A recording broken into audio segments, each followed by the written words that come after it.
کہ جو صبر کرنے والے ہیں ان کے لیے تو بشارت ہے، خوشخبری ہے، بے شک۔ تو پھر اس کے بعد رونا کیسا، پھر اس کے بعد گریا کیسا، پھر اس کے بعد ماتم کیسا؟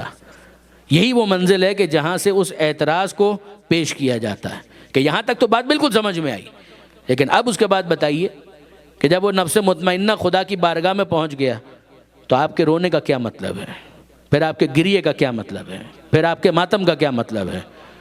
دیکھیے برادران عزیز، اگر یہاں پر ہم فطری اعتبار سے دیکھیں بات بہت طولانی ہو جائے گی اور دامن وقت میں واقعاً اب اتنی گنجائش نہیں، مجھے سمیٹنا ہے بات کو، لیکن آپ قرآن ہی کو دیکھ لیجئے، ہم قرآن کے مطمع نظر کو دیکھیں، یہ قرآن اس بارے میں کیا کہتا ہے، ہمیں سمجھ میں تو آئے۔ بے شک اگر کسی شخص نے دنیا میں اس امتحان پروردگار میں کامیابی حاصل کی ہے تو اس کے نفس مطمئنہ ہونے میں کوئی شبہ نہیں ہے، کوئی شبہ نہیں ہے، مگر کوئی مجھے یہ بتائے کہ اگر وہ کامیاب ہوا ہے تو کیا وہ بھی کامیاب ہوا ہے کہ جس نے اس کو شہید کیا ہے؟ وہ ناکام ہوا ہے کہ جس نے اس کو شہید کیا۔ اس دنیا کے اندر پیرالل بہت سارے امتحانات چل رہے ہیں، بہت سارے امتحانات چل رہے ہیں، جہاں دو افراد آپس میں انٹریکٹ کرتے ہیں تو دونوں کسی نہ کسی امتحان کی منزل پر ہوتے ہیں، یا وہ دونوں کامیاب ہو جائیں یا وہ دونوں ناکام ہو جائیں، یا ایک کامیاب ہو جائے اور دوسرا ناکام ہو جائے۔ جو ناکام ہوا ہے وہ اگر اپنی ناکامی کے ساتھ ظالم بھی ہو اور مظالم بھی وہ ڈھا رہا ہو تو مجھے کوئی بتائے کہ اس کی کامیابی کی خوشی اپنی جگہ، لیکن کیا ان مظالم کے اوپر آنسو بہانا بھی غلط ہوگا؟ کیا ان مصائب کے اوپر آنسو بہانا بھی غلط ہوگا؟ ہمیں تو قرآن مجید یہ کہتا ہوا نظر آتا ہے کہ ایسی زندگیاں بھی ہیں، ایسی زندگیاں جو اتنی منحوس زندگیاں ہیں۔ میں اتنا سخت لفظ استعمال کرنا نہیں چاہ رہا تھا، لیکن اگر آپ دیکھیں تو قرآن مجید کا مطمع نظر یہی ہے۔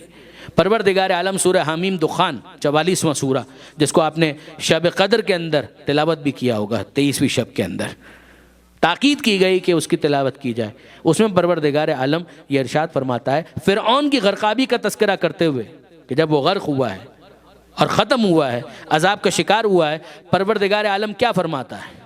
ما بکت علیہم السماء والارض وما کانوا منظرین، نہ ان کے اوپر آسمان نے گریا کیا نہ ان کے اوپر زمین نے گریا کیا۔ تو ہمیں سمجھ میں آتا ہے کہ جو زندگیاں اس طرح سے نحوست کے ساتھ ختم ہو، نہ اس پر زمین گریا کرتی ہے نہ آسمان گریا کرتا ہے۔ اس کا مطلب ہی یہ ہے کہ جو مقدس ہوں گے، جو پروردگار کے مقرب ہوں گے، ان کی زندگیوں کا اگر کامیابی کے ساتھ سفر مکمل ہوگا، مگر اس دنیا کو اتنا غم ہوگا کہ زمین بھی گریا کرے گی اور آسمان بھی گریا کرے گا۔ آپ دیکھیں یہ پروردگار عالم قرآن کے اندر کہہ رہا ہے ما بکت علیہم السماء والارض، کہ نہ آسمان نے فرعون کے اوپر گریا کیا نہ زمین نے فرعون کے اوپر گریا کیا۔ گریا فطری ہے، غم کا احساس فطری ہے۔ اگر ایک انسان نارمل ہے، اگر وہ ایب نارمل ہے ایک الگ بات ہے، ورنہ اگر وہ نارمل ہے تو یقیناً وہ اس بات کو محسوس کرے گا، فیل کرے گا۔ اگر وہ سنگ دل نہیں ہے، اسلام انسان کو شقی القلب بنانے کے لیے نہیں آیا۔ اسلام انسان کو رقیق القلب دیکھنا چاہتا ہے، نرم دل دیکھنا چاہتا ہے، انسان کے دل کے اندر اتنی گنجائش ہو کہ وہ غم کو محسوس کر سکے، ورنہ اس کا دل نہیں ہے، وہ پتھر ہے۔ اسلام یہ چاہتا ہے کہ انسان اس کے دل کے اندر اتنی نرمی، اتنی سافٹنس ہو کہ وہ غم کو محسوس کر سکے۔ وہ انسان کیا کہ جو غم کو محسوس نہ کر سکے۔ برادران عزیز، آپ دیکھ ڈالیے قرآن مجید کو، حضرت یوسف علیہ السلام اور جناب یعقوب علیہ السلام کا ذکر 12واں سورہ قرآن مجید کا سورہ یوسف۔ کیوں حضرت یعقوب علیہ السلام گریا کر رہے ہیں؟ اور اتنا گریا کہ وَابْيَضَّتْ عَيْنَاهُ مِنَ الْحُزْنِ، یہ قرآن ہے، وَابْيَضَّتْ عَيْنَاهُ مِنَ الْحُزْنِ۔ یعقوب نے یوسف کی جدائی میں اتنے آنسو بہائے کہ دونوں آنکھیں سفید ہو گئی، غم اور غصے کے گھونٹ پی رہے تھے، دونوں آنکھیں سفید ہو گئی۔ فَهُوَ كَظِيمٌ۔ آپ غور فرمائیے کہ یہ یعقوب علیہ السلام نعوذ باللہ من ذالک نبی ہونے کے بعد کیا ایک غلط کام کر رہے تھے؟ کیا بدعت کر رہے تھے؟ کیا شرک کر رہے تھے معاذ اللہ؟ اور اگر واقعا نبی خدا کے اس فعل کو دکھانے کے بعد بھی کوئی شخص گریے کو بدعت سے تعبیر کرتا ہے تو نبی کے فعل کی اتباع میں اگر کوئی شخص بدعت کر رہا ہے تو پھر وہ بدعت نہیں ہے، اس سے زیادہ محبوب کوئی عمل ہو نہیں سکتا۔ یہ قرآن مجید، اور اس کے بعد پھر آپ دیکھیے تو ختم مرتبت احمد مجتبیٰ محمد مصطفیٰ صلی اللہ علیہ وآلہ وسلم۔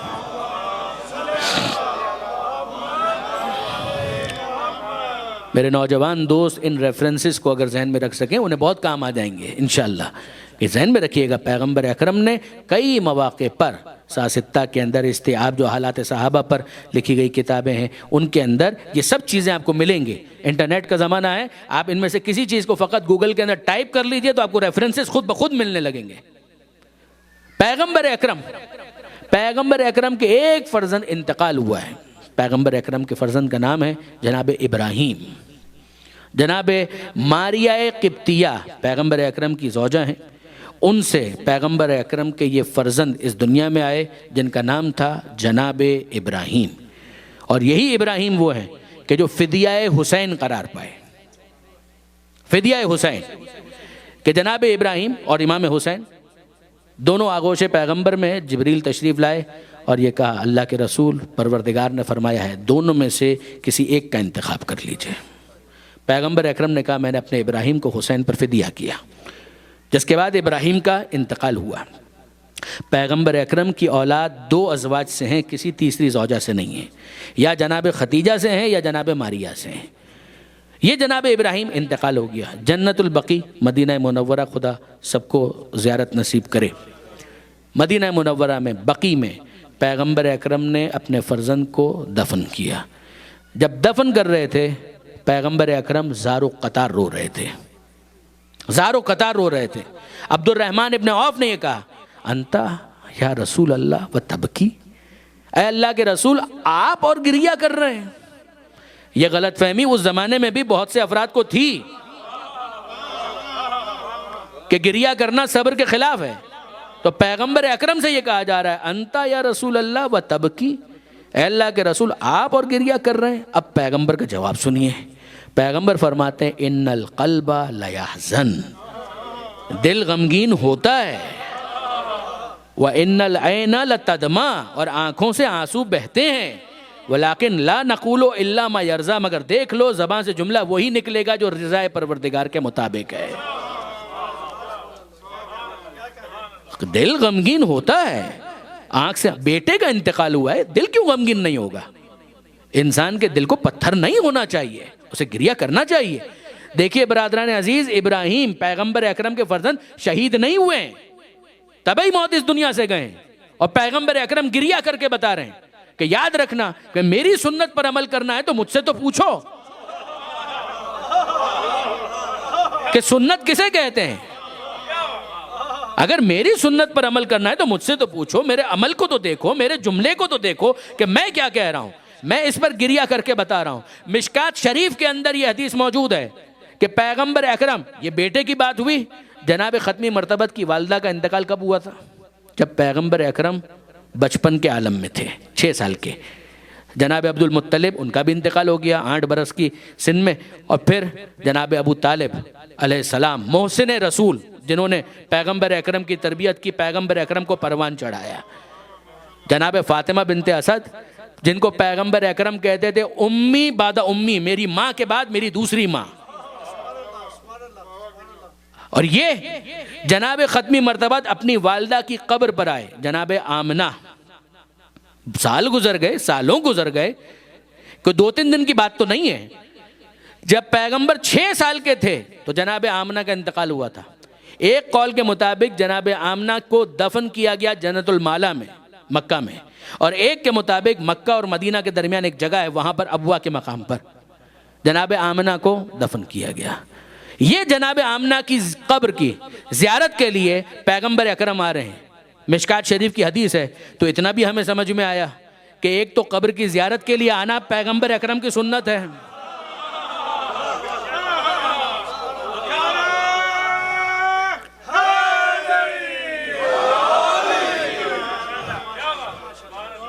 اور دوسری بات جو ہمیں سمجھ میں آئی وہ اس جملے سے کہ زار النبی قبر امہ, لفظ یہ ہیں زار النبی قبر امہ, رسول اللہ نے زیارت کی. زارا یزورو زیارت, یہ عربی کے اعتبار سے ایک ہی روٹ ہے. زار النبی قبر امہ, نبی آئے, انہوں نے اپنی ماں کی قبر کی زیارت کی. فبکا, خود بھی روئے, وابکا من حولہ, اور ان کو بھی رلایا کہ جو ساتھ آئے تھے. اب برادران عزیز کوئی مجھے انصاف سے بتائے، جناب ابراہیم پیغمبر کے بیٹے ہیں، طبعی موت اس دنیا سے گئے ہیں، جناب آمنہ پیغمبر اکرم کی ماں ہیں، طبعی موت اس دنیا سے گئی ہیں، جب ان کے اوپر گریہ سنت قرار پائے گا تو وہ حسین کی جس کی شہادت سے پہلے رسول نے گریہ کیا ہے، اس کی شہادت کے بعد گریہ کیوں کر سنت قرار نہیں پائے گا؟ اور اب برادران عزیز دو ریفرنسز اور سنیے اور ہم منزل مصائب سے قریب ہو جائیں۔ جناب حمزہ جن کو ایک عرصے تک کہا گیا سید الشہداء، حسین سے پہلے یہ لقب جناب حمزہ کا تھا، حسین کی شہادت کے بعد تو شہداء کی سیادت حسین ہی کے حصے میں ہے، مگر اس سے پہلے احد کے میدان میں جناب حمزہ شہید ہوئے، اور جب شہید ہوئے ہیں استیاب دیکھیں، دیگر کتاب جناب صفیہ نے بھی ماتم کیا، گریہ کیا، اور جناب ختمی مرتبت نے بھی گریہ کیا، اور پیغمبر اکرم کے الفاظ یہ ہیں، کب گریہ کیا؟ خود بھی گریہ کیا، یہ کہہ کر گریہ کیا، اے اللہ کے رسول کے چچا، یا اما رسول اللہ، یا اسد اللہ و رسول ہی، اے اللہ اور اللہ کے رسول کے شیر، اے اللہ کے رسول سے غموں کو دور کرنے والے، یوں کہتے جاتے ہیں اور روتے جاتے ہیں، گریہ کرتے جاتے ہیں۔ برادران عزیز اور مجلس کس چیز کا نام ہے؟ شہید کو یاد کرنا مختلف انداز سے اور گریہ کرنا اور مجلس کس چیز کا نام ہے؟ مصائب کی منزل پر یہی تو ہوتا ہے۔ اور پھر اس کے بعد جناب صفیہ کا گریہ لکھا ہے، شاہقہ پیغمبر اکرم کے لیے لفظ ہے، آواز کے ساتھ گریہ کیا، بآواز بلند گریہ کیا ہے پیغمبر اکرم نے۔ اور پھر اس کے بعد پیغمبر اکرم شہر مدینہ میں داخل ہوئے، انصار کی عورتیں اپنے اپنے گھروں کے اندر اپنے شہداء کو یاد کر کے آنسو بہا رہی تھیں، گریہ کر رہی تھیں۔ چھوٹا سا مدینہ، شہر مدینہ بہت بڑا نہیں تھا، آج مسجد نبوی کی جو جدید تعمیر ہے اس زمانے میں اتنا ہی مدینہ تھا، اتنا چھوٹا شہر۔ اس شہر مدینہ میں پیغمبر اکرم وزٹ کر رہے ہیں اور سنتے ہیں کہ انصار کی خواتین اپنے اپنے شہداء کو یاد کر کے گریہ کر رہی ہیں۔ پیغمبر اکرم نے کیا کہا؟ پیغمبر اکرم کو تو چاہیے تھا کہ روک دیتے، پیغمبر اکرم کو چاہیے تھا روک دیتے کہ انصار کی خواتین یہ تم کیا کر رہی ہو، کیوں صبر کے خلاف یہ کام کر رہی ہو؟ مگر عجیب بات یہ ہے کہ پیغمبر اکرم نے تو ایک اور ہی بات کہی۔ پیغمبر اکرم کہتے ہیں امی حمزہ فلا بوا کی اللہ، ہاں سب اپنے اپنے شہداء کو یاد کر کے رو رہے ہیں، مگر میرے چچا حمزہ کا رونے والا کوئی نہیں ہے۔ یہ جو حسرت کے ساتھ پیغمبر اکرم نے کہا، انصار نے سنا۔ برادران عزیز میں کوئی یقین جانیے کہ کوئی ڈسپیوٹڈ بات آپ سے نہیں عرض کر رہا، آپ اس کو چیک کر لیجئے گا۔ پیغمبر اکرم جیسے ہی حسرت کے ساتھ یہ جملہ کہا، انصار مدینہ نے جملہ سنا، اپنے گھر گئے، اپنے گھر کی خواتین سے یہ کہا کہ جاؤ فاطمہ زہرا کے گھر میں، زہرا کے گھر میں جاؤ اور جا کر وہاں پر حمزہ کا پرسہ بھی دو، حمزہ کا ماتم بھی کرو، حمزہ پر گریہ بھی کرو۔ یہ ساری خواتین آئیں پیغمبر اکرم کی اس فرمائش کے بعد اپنے شوہروں کے کہنے پر جناب سیدہ کے گھر میں، اور وہاں پر آ کر انہوں نے جناب حمزہ پر ماتم کیا، گریہ کیا، آنسو بہائے۔ اور پیغمبر اکرم نے جب ان کی آواز سنی تو کیا کہا؟ جملہ یہ ہے پیغمبر اکرم کا، رضی اللہ عنکن وعن ازواجکن وعن اولادکن وعن اولاد اولادکن، اللہ تم سے بھی راضی ہو، رضی اللہ عنکن، اللہ تم سے بھی راضی ہو، وَأَنْ أَزْوَاجِكُنَّ تمہارے شوہروں سے بھی راضی ہو، وَأَنْ أَوْلَادِكُنَّ تمہاری اولاد سے بھی راضی ہو، وَأَنْ أَوْلَادِ أَوْلَادِكُنَّ تمہاری نسلوں سے راضی ہو۔ تو اتنا تو ہمیں سمجھ میں آیا کہ اگر کوئی رضی اللہ کا تاج سجانا چاہتا ہے شہداء پر ماتم کرنا ہوگا۔ حسینیت زندہ باد، حسینیت زندہ باد، یزیدیت مردہ باد، یزیدیت مردہ باد، نعرہ حیدری۔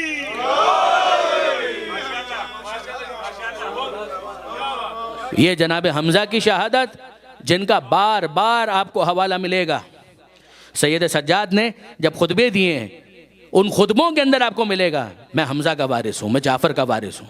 پیغمبر اکرم مولا کا ذکر کر کے، حسین اور حسن کا ذکر کر کے، پھر اس کے بعد جن کا حوالہ دیا ہے چوتھے امام نے کہ میں حمزہ کا وارث ہوں، میں جعفر کا وارث ہوں، جعفر طیار کا وارث ہوں۔ جناب جعفر طیار کی شہادت پر جناب سیدہ نے گریہ کیا، اور جناب سیدہ کو گریہ کرتے ہوئے دیکھ کر پیغمبر اکرم نے یہ کہا وَعَلَى مِثْلِ جعفر فَلْتَبْكِ الْبَوَاكِي۔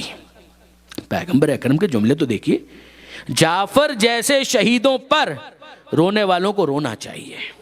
صرف یہ نہیں کہا کہ جعفر پر رونا چاہیے، صرف یہ نہیں کہا کہ جعفر پر رونا چاہیے، جعفر جیسے شہید ہونے والوں پر رونے والوں کو رونا چاہیے۔ جنگ موتا میں جعفر شہید ہوئے ہیں، مگر کوئی شک نہیں کہ تمام تر اعزاز و اکرام کے باوجود نہ جعفر کی بہادری وہ ہے، نہ جعفر کی شہادت وہ ہے جو حسین مظلوم کی شہادت تھی۔